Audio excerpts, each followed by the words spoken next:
basically you have to imagine something to create it, the idea within your mind. And once you do that, you write it out and it makes it more real.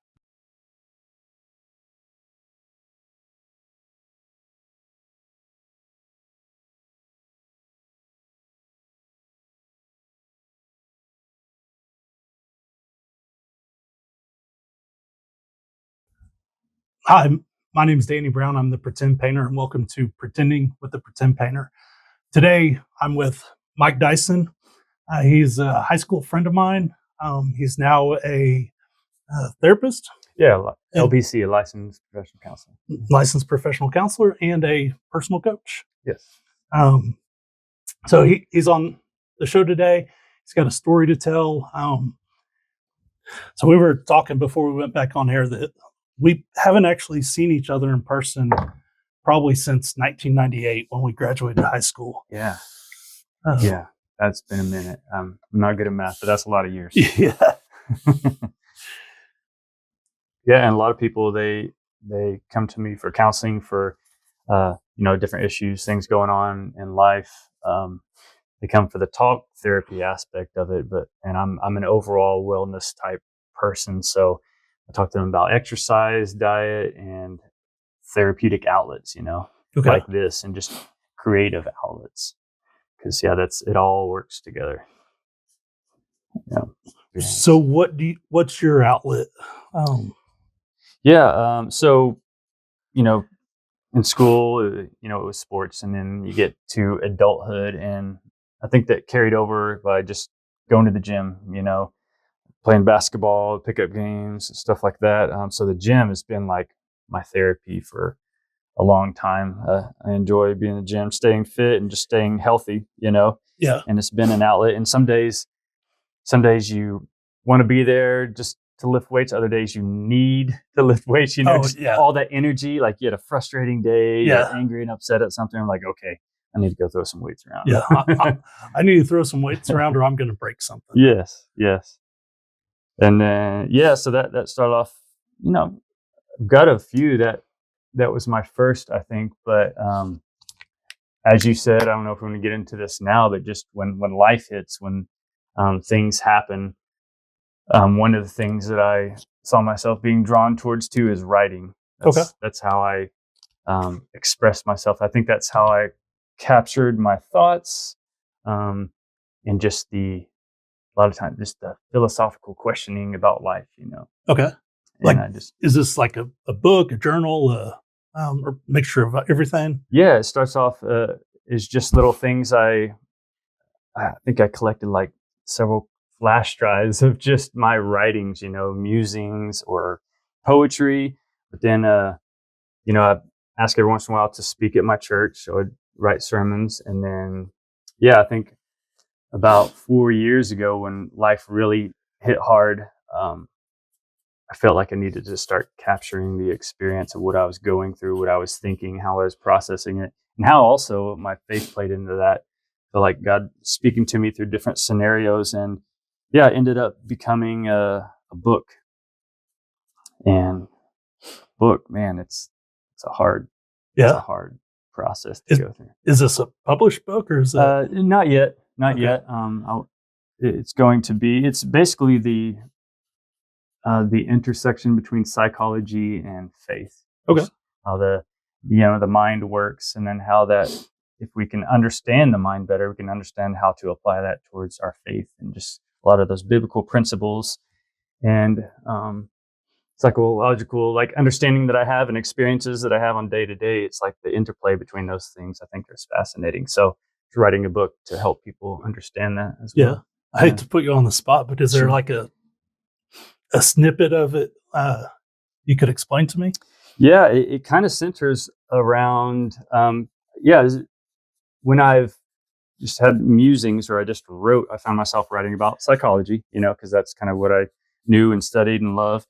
And then I would write things about God and faith and scripture, And one day I was just like, okay, I'm putting this one in the psychology document, this one into the faith document. And I felt like in my spirit, God was just like, what about both?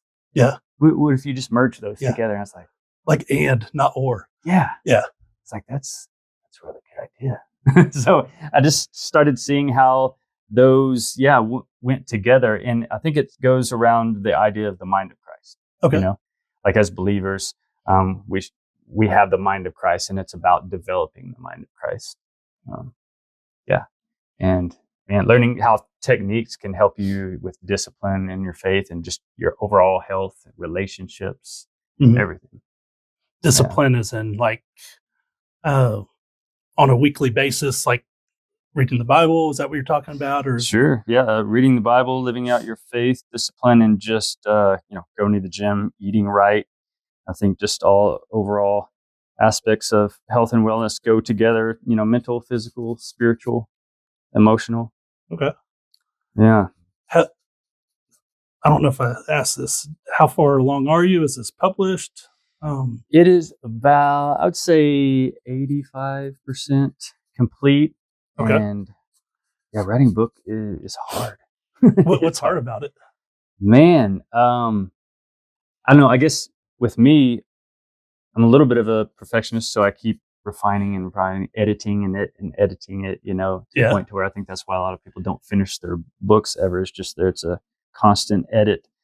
So, I just need to, and I think this can go with just artists or creatives in general. A lot of times they don't ever put their piece of art, their product out there Mhm. because they don't think it's quite good enough. It's just Yeah. never finished, Yeah. But at some point you're like, okay, I did my best. I'm going to put it out there. Yeah. So it's interesting you said that. My um, ID or alter ego or whatever for the podcast is the pretend painter. Mm-hmm. And I kind of when I started painting, it was a release for me. But my wife and son were going on a trip to London. I was like, why don't I kind of do some paintings as a fundraiser because uh, it's a way to generate money. And instead of just saying, hey, can I borrow some money? Yeah. It's like, hey, can I paint you a painting? And maybe you'll like it, maybe you won't. I don't know, but maybe I could generate some money that way. And uh, then I wanted to kind of show it off, but I was like, had that feeling of it's not good enough. It's not. Um, I don't want people to think that I'm thinking I'm better than I am, if Mm-hmm. you will. Yeah. And so I was like, I'll just call myself the pretend painter because I've never had an art class. I've never done anything like that.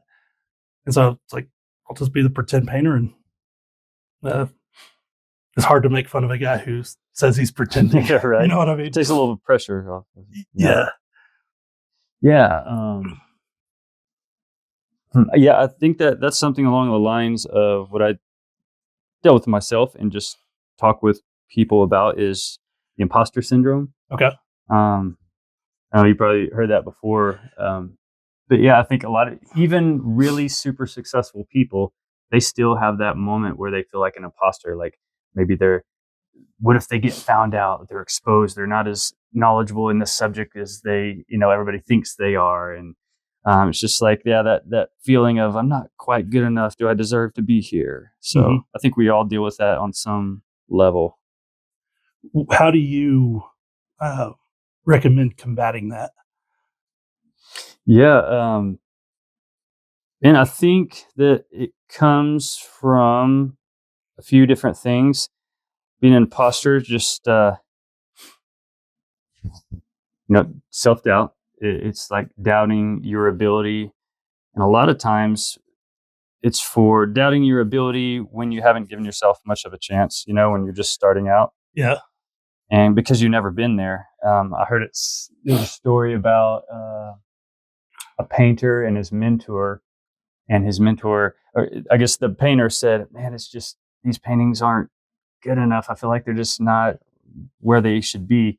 And his mentor said, you've got 1,000 terrible paintings in you. So let's get started and get all those out of the way so you can get to the good stuff. Yeah. Yeah. Yeah. So it's the whole failure thing too, getting out there, putting art pieces out there, getting better, maybe trying a business idea, maybe failing, maybe just needing to learn how you can pivot and improve in different aspects. Mm-hmm. Yeah. I listen to Gary Vee quite a bit. Oh, yeah. Do you listen to him? Uh, and one of his biggest things he says is get comfortable with failing. Yeah. And because if you're failing, you're trying.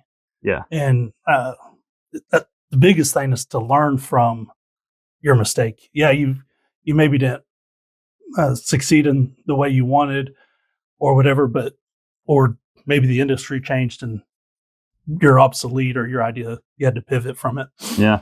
But it's I love that idea of get comfortable with failing, and it's something that I've tried to take on um, as a personal motto or whatever, like or just a thought. Like this is something I'm okay if this podcast fails tomorrow. Oh well, I Yeah. tried. Right. We can try something else.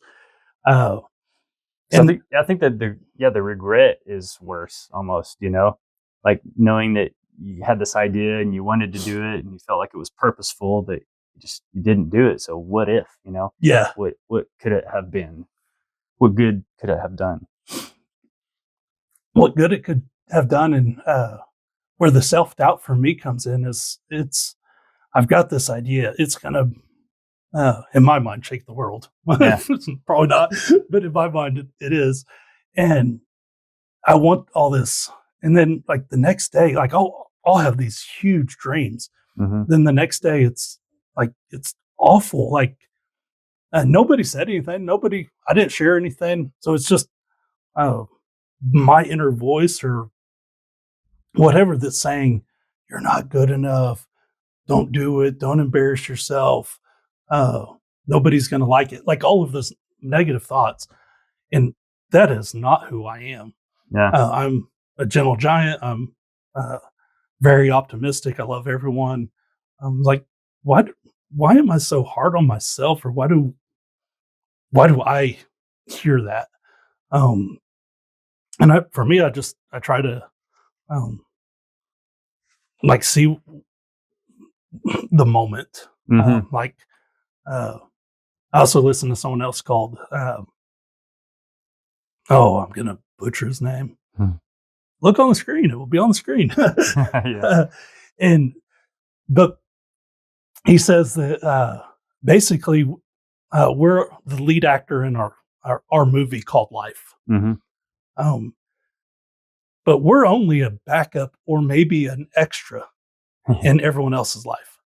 And it's so weird to think that we spend so much time focused on what other people think of us, and that, and I see it as like handcuffs or hesitations. Like, oh no, they're going to think I'm weird for doing this. Yeah. And in reality, it's they don't care. Right. And I think that's such a weird idea for me to think of them as I'm just an extra in someone else's movie. Yeah. Now, I could, if it's someone close, my wife, my kids, I'm a leading role, but I'm not the lead role. That's them. Yeah. Um, Yeah. Like, I think we often worry about what people think way too much, and it keeps us from doing things that we enjoy. And also just comparison. I think comparison is the killer of many dreams, because we think that we compare ourselves all of a sudden to somebody who's established in the industry, and we're like, come on, like, yeah. like, of course I'm not going to be that good yet. Yeah. Like, or we say, like, oh, it's been done before. But what I tell people when they say that is, it's never been done before. Like, you're going to do it because each person is unique. Each person comes with a background of different experiences, and talents, and just their uniqueness. And I think that adds a different flair to the same art or the same part of the industry. Mm-hmm. Yeah. Yeah. What was it that made you want to become a counselor? I think so. The first thing I believe was just I've always had a heart for people. Yeah. I just really cared for people. I enjoyed just helping in whatever avenue that I could. Kind of had a burden for people, and then I just became fascinated with the mind, just psychology, and how thoughts influence our emotions, influence our behaviors, and how all that worked together. So I just kind of put those things together. Where'd you go to school? I went for my bachelor's. I went to Southwestern Assemblies of God University in Waxahachie, Texas. It's a Okay. mouthful. Yeah. It's now called Nelson University. We changed it, and it just throws everybody off. So I went there for my undergrad, and then I went to East Central University in Ada for my master's degree. Was that one after another? I think I gave about 3 years in between bachelor's and master's. Okay. Yeah. And then, started diving into counseling psychology, and I'm in the schools a lot. I go to a lot of the schools in Pauls Valley area. So I go to the school system and meet with kids there, and also have a private practice where I do counseling with adults and mindset coaching. Yeah. Awesome. And I'm always learning. It's just kind of the human condition that's across the board. Like, I'm similar to you, and we're similar to a professional athlete and a CEO in that we all have a brain that works pretty much the same, right? I mean, it's at different levels, different gifts and talents and abilities, but psychology pretty much works the same. And when you can kind of get psychology, I say figured out, because you never really get it figured out. But when you understand it better, you understand what motivates people, how you can encourage people and help them achieve their dreams, but also do the same for yourself. Sometimes I don't have to do anything amazing with somebody in a counseling session. I just have to be a listening ear, and I can reflect back to them what I hear them saying, and just the simple fact that I'm connecting as another human being with them, and they're able to just talk through the things that have been pinging around in their head, and they can talk, and then I can help them unravel some of the things that have been going on that cause anxiety or fear or depression. Help them have more clarity. And I think just speaking it out, just talking in itself, it can almost help you come to these realizations. Like, oh, now that I'm saying that out loud, I see something there. Yeah. I think there's something to that. I was building a little computer program. It was an Excel spreadsheet, but it was kind of program-ish, that I would always send messages to my friend Adam. I was like, hey, how do I do this? Because I was making Excel dance. It was doing stuff it's not supposed to do. And he would, just in me typing it out or telling him verbally, was like, oh, I know how to do that. Because I would say, I need it to do this, similar to if it was the dashes in the social security number. I need to pull this information. And I was like, oh, I just answered how I solved the problem. I just have to go backwards and oops. I just hit the mic, so it's probably bam.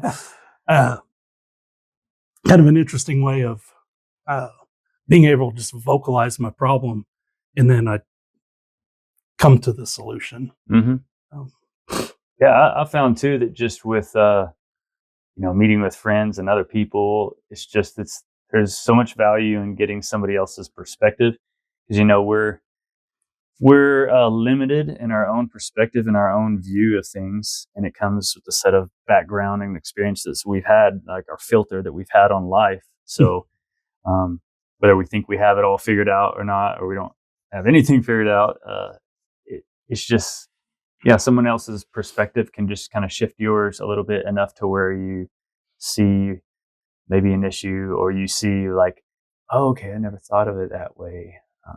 That helps me understand it even more, Yeah. I think it's good. I think you have to first, when you have an idea, it's like dream big, use your imagination, like go as big as you can, write it down, everything, and then okay, now come back down to reality and start small. What's the next step? And I think a lot of times people just want to get ahead of themselves, and they want the dream to grow when they want it, and it's super fast. But I think that's when they run into, like, I don't know, they either get burned out or they quit too soon. It's because, sometimes those dreams take a while to develop. And it starts out as this, and then a podcast, and then getting a little more traction, and then it can grow to something bigger. And Habakkuk 2:2, it says, write the vision and make it plain. So you're basically taking it from the vision to writing it down. Will you say that one more time? It's Habakkuk 2:2. Yeah. It says, write the vision and make it plain. So basically, you have to imagine something to create it, the idea within your mind. And once you do that, you write it out and it makes it more real, right? Okay. And then you take steps towards, if you want to say manifesting, or that dream playing out into reality is where it goes from there. So, and a lot of times, if we make it all about ourselves, I don't know, maybe you get it there, maybe you don't, but I think if God sees something that's, hey, it's not all about this person, it's about doing something good, it's like he'll fan the flames of that. And the dream that's just outrageous in your mind that you think may not happen, may happen. And it's not because of you, it's how God uses it, or other people will come along and see the value in it, and they just want to throw money at it because it's purposeful to them, special to them, and it means something. I think kind of something that you're saying too is we take tragedies, trauma, and this is kind of a therapeutic approach too, is you take that situation and you start rewriting the narrative in your head and by how you talk about it and what you do with it. So it goes from terrible, terrible, terrible to, okay, what good came out of that? What can we glean from that? What's perspective that we can gain from that? And developing a cause or an event or a fundraiser, it's like, all right, we're rewriting the narratives on something that was terrible and we're, using it for good. And I do that anywhere from adults to children. Like they have like let's say a 6-year-old is having nightmares of a scary character. Well, counterintuitive, it's like, what does this character look like? And they're like, whoa, it's too scary, I can't tell you that. I was like, no, what does it look like? And we start drawing the scary character. Yeah. And I was like, what if we gave this character a unibrow? Yeah. We draw a unibrow. And then it's like, what if we gave him a big funny nose with a wart on it? And then we start doing that. Yeah. And I start creating. Do you actually draw that? Yeah. I use art therapy all the time. Awesome. I love drawing. That's one of the ways I relate to young kids. Okay. So we start drawing it out. And before you know it, this really scary character in their dream that's been haunting them over and over becomes this funny, silly, outrageous looking character. And it changes the picture that they had in their mind to something completely different. And then it kind of frees them from the hold that scary character has had on them. So kind of same thing with changing the narrative that we've written in our mind over a trauma. Yeah. That's awesome. Thank you. Yeah. I just need one more. I need one little dot of red. That's all. That's what I need right now. Just that one? Yeah. I mean, just a little touch. It's funny you say that because red is like, it's so strong. Oh yeah. Yeah. I think that's. If you need more, or is that too pink? That's it. I think that's it. I mean, it's just a strong. If you can put a little bit of the blue in it if it's too pink. Just need the collision from the mountain towards another mountain coming down. It's the beginning of another mountain. Like this has a whole symbology to it. Well, which is? It in the Bible it talks about the mountain of God, and it's basically all these different scenarios, and even the garden, and even ancient histories, the gods resided on the peak of a mountain, and all the stories where God went with the disciples, Moses, all that. It's on the top of the mountain because it's where heaven meets earth. God comes down from heaven and meets at the pinnacle of earth. So that's where God and man. And that was the garden too. It's heaven and earth where they collided, where they met. So this is kind of like a depiction of the earthly mountain point to where the heavenly mountain is coming down and colliding with it. And that's the whole, what Jesus said. I mean, the Lord's Prayer is basically God's will being done on earth as it is in heaven. So he wants to bring heaven down to earth, and we're supposed to meet him doing that. That's awesome. So that's kind of what came out in mine.